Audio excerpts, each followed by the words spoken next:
നമസ്തേ. PG ഒക്കെ പഠിക്കുന്ന കാലത്ത് എൻ്റെ സുഹൃത്തുക്കളോട് ഞാൻ പറയുമായിരുന്നു, എനിക്ക് മത്സരം ഒട്ടും ഇഷ്ടമല്ല. ചെറുപ്പകാലം തൊട്ടേ എനിക്ക് ആരോടും മത്സരിക്കാനായിട്ട് തോന്നിയിട്ടില്ല. ചെറുപ്പത്തിൽ എന്നോട് ചോദിക്കുമായിരുന്നു, നിനക്ക് ക്ലാസ്സിൽ ഫസ്റ്റ് ആകുന്നതാണോ സെക്കൻഡ് ആകുന്നതാണോ ഇഷ്ടമെന്നുള്ളത്. ആ സമയത്ത് ഞാൻ എപ്പോഴും കൊടുക്കുന്ന മറുപടി സെക്കൻഡ് ആകുക എന്നുള്ളതായിരുന്നു, അല്ലെങ്കിൽ തേർഡ് ആകുക എന്നുള്ളതായിരുന്നു. കാരണം എന്താണെന്ന് വെച്ചാൽ ഫസ്റ്റ് എന്ന് പറയുന്നതിനേക്കാൾ എനിക്ക് കംഫർട്ടബിൾ ആയിട്ട് തോന്നി ഈ പറയുന്ന സെക്കൻഡും തേർഡും ഒക്കെ. കാരണം അതിലൊരു വിട്ടുകൊടുക്കലുണ്ട് എന്നുള്ളതാണ്. അങ്ങനെ സ്കൂളിൽ പഠിക്കുന്ന കാലമൊക്കെ കഴിഞ്ഞ് PG കാലഘട്ടത്തിലെത്തിയപ്പോൾ എൻ്റെ ചില സുഹൃത്തുക്കളുമായിട്ട് സമാനമായിട്ടുള്ള ചില ചിന്തകളും ആശയങ്ങളുമുള്ള സുഹൃത്തുക്കൾ എനിക്കുണ്ടായിരുന്നു. അവരുമായിട്ട് ചർച്ച ചെയ്യുമ്പോൾ പറയുമായിരുന്നു, ഈ മത്സരം എന്ന് പറയുന്നത് ഒരു പൈശാചികമായിട്ടുള്ള അവസ്ഥയാണ് എന്നുള്ളത്. അതിപ്പോൾ ഒരു ക്രിസ്ത്യൻ പെർസ്പെക്റ്റീവിൽ നോക്കുകയാണെങ്കിലും ഇപ്പോൾ ഡിവൈഡ് ആൻഡ് റൂൾ അല്ലെങ്കിൽ ഡിവിഷൻ എന്ന് പറയുമ്പം പൈശാചികമായിട്ടുള്ള ചില ചിന്തകൾ അവിടെ വരുന്നുണ്ട് എന്നുള്ളതാണ്.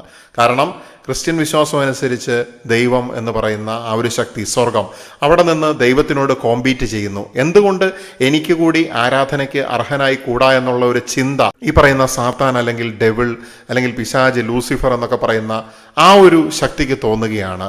ആ സമയത്ത് അവിടെ ഒരു കോമ്പറ്റീഷൻ ഉണ്ടാകുകയാണ്, ഒരു മത്സരം ഉണ്ടാകുകയാണ്. അതിൻ്റെ ഫലമായിട്ട് ദൈവത്തിന് പോലും തടയാനായിട്ട് സാധിക്കാതിരുന്ന ഒരു ഡിവിഷൻ അവിടെ ഉണ്ടാകുകയാണ്.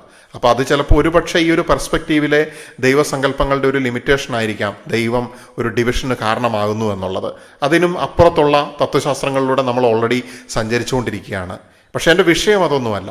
ഈ മത്സരം എന്ന് പറയുമ്പോൾ ദർ ഈസ് ഡിവിഷൻ, ആ ഒരു കോമ്പറ്റീഷൻ എന്ന് പറയുമ്പം അത് വേറൊരുത്തനെ തോൽപ്പിച്ചുകൊണ്ട് മുന്നോട്ട് പോകണം. അവിടെ അഗ്രഷനുണ്ട്, അവിടെ ശക്തി, എഫേർട്ട് കൂടുതൽ എടുക്കേണ്ടതായിട്ടുണ്ട്. പക്ഷേ യഥാർത്ഥത്തിൽ നമ്മൾ എപ്പോഴും പറയാറുള്ള മത്സരം എന്ന് പറയുന്നത് നമ്മുടെ ഉള്ളിൽ തന്നെ ഇന്നലകളിലെ എന്നെ അതിനേക്കാൾ എത്രമാത്രം ബെറ്റർ ആകാനായിട്ട് എനിക്ക് ഇപ്പോൾ സാധിക്കുന്നുണ്ട്, കഴിഞ്ഞ നിമിഷത്തിനേക്കാൾ എത്രമാത്രം ഞാൻ എൻറിച്ച് ചെയ്യപ്പെട്ടിട്ടുണ്ട്, അത്തരത്തിൽ ഉള്ള ആ ഒരു ജ്ഞാനം, വിജ്ഞാനം അത് നമ്മുടെ ആത്മാവിലേക്ക് സാംശീകരിക്കുന്ന സമയത്ത്, അതായത് നമ്മുടെ അനുഭവങ്ങളിൽ കൂടെ കിട്ടുന്നതായിട്ടുള്ള ആ കാര്യങ്ങളെ നമ്മുടെ ആത്മാവ് സാംശീകരിക്കുന്ന സമയത്താണ് നമുക്ക് ആത്മീയമായിട്ടുള്ള വളർച്ച ഉണ്ടാകുന്നതും ഇന്നലകളിലെ എന്നെക്കാളും കൂടുതൽ ബെറ്റർ ആയിട്ടുള്ള ഒരു അവസ്ഥയിലേക്ക് ഞാൻ എത്തിച്ചേരുന്നതും. അപ്പോൾ അവിടെ മത്സരം എന്ന് പറയുന്ന ഒരു സങ്കല്പത്തിനപ്പുറത്തേക്ക് ഒരു സെൽഫ് ഗ്രോത്ത് ആണ് ഉണ്ടാകുന്നത് എന്നുള്ളതാണ്. നമ്മൾ പ്രകൃതിയിലേക്ക് നോക്കിക്കഴിഞ്ഞിട്ടുണ്ടെങ്കിൽ ഒരു മരം മറ്റൊരു മരത്തിനോട് മത്സരിക്കുകയല്ല, അതിനു വേണ്ട വെള്ളവും വളവും വലിച്ചെടുത്തുകൊണ്ട് അത് സർവൈവ് ചെയ്യാനായിട്ട്, അത് ഗ്രോ ചെയ്യാനായിട്ട്, അത് ഫലം പുറപ്പെടുവിക്കാനായിട്ടാണ് ശ്രമിക്കുന്നത്. അപ്പോൾ ഈ മത്സരം എന്ന് പറയുമ്പോൾ അവിടെ എപ്പോഴും യഥാർത്ഥത്തിൽ ഒരു ഡിപ്പെൻഡൻസി ഉണ്ട് എന്നുള്ളതാണ്. മത്സര സ്വഭാവമുള്ള സുഹൃത്തുക്കൾ ഉണ്ടായിരിക്കാം, സഹോദരങ്ങൾ ഉണ്ടായിരിക്കാം, ഇല്ലെങ്കിൽ എനി ഫാമിലി മെമ്പറോ അല്ലെങ്കിൽ ആര് വേണമെങ്കിലും ഉണ്ടായിരിക്കാം എന്നുള്ളതാണ്.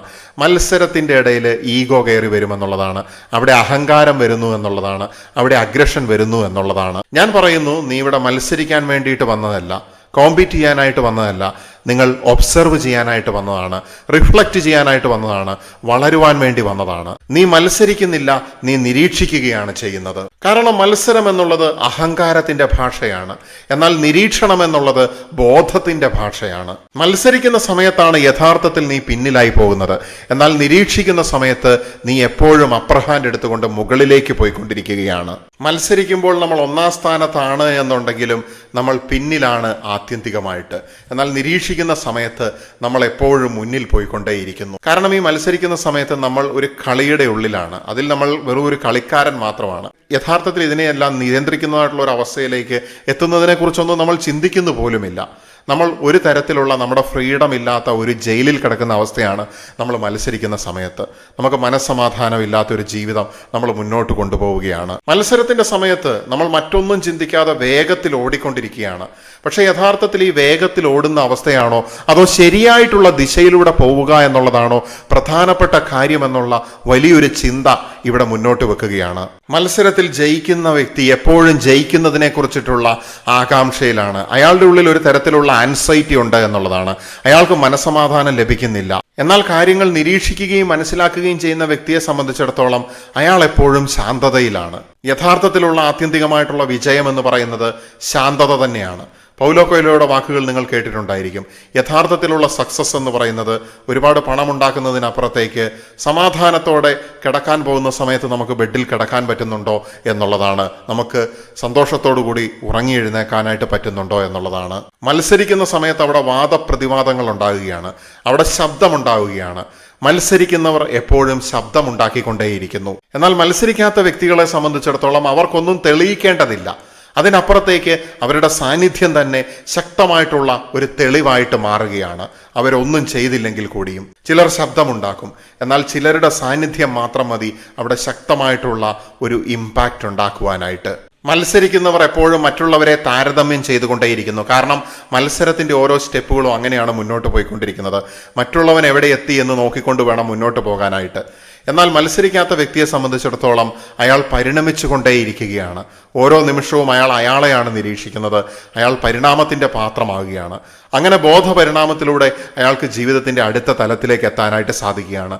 ആ സമയത്തും മത്സരിക്കുന്നവർ മത്സരിച്ചുകൊണ്ടേയിരിക്കും. താരതമ്യം ചെയ്യുക എന്നുള്ളത് മത്സരിക്കുന്നവരുടെ കളിയാണ്. എന്നാൽ പരിണമിക്കുക എന്നുള്ളത് മുന്നേറുന്നവരുടെ വഴിയാണ്. അപ്പോൾ നിങ്ങൾക്ക് മത്സരം തോന്നുന്നില്ലെങ്കിൽ അതൊരു ദുർബലതയല്ല, നീ മറ്റൊരു തലത്തിൽ എത്തിയിരിക്കുന്നു എന്നുള്ളതാണ്. തീർച്ചയായിട്ടും നമുക്ക് ഈ കോമ്പറ്റീഷന്റെ മത്സരങ്ങളുടെ ലോകത്ത് ഈ ഒരു ചിന്തയോടുകൂടി ശാന്തമായിട്ട് ബോധപരിണാമത്തിന് പാത്രമാവാനായിട്ട് സാധിക്കട്ടെ എന്ന് ആശംസിച്ചുകൊണ്ട് തൽക്കാലത്തേക്ക് നിർത്തുകയാണ്. തുടരുവാൻ വേണ്ടി നമസ്തേ.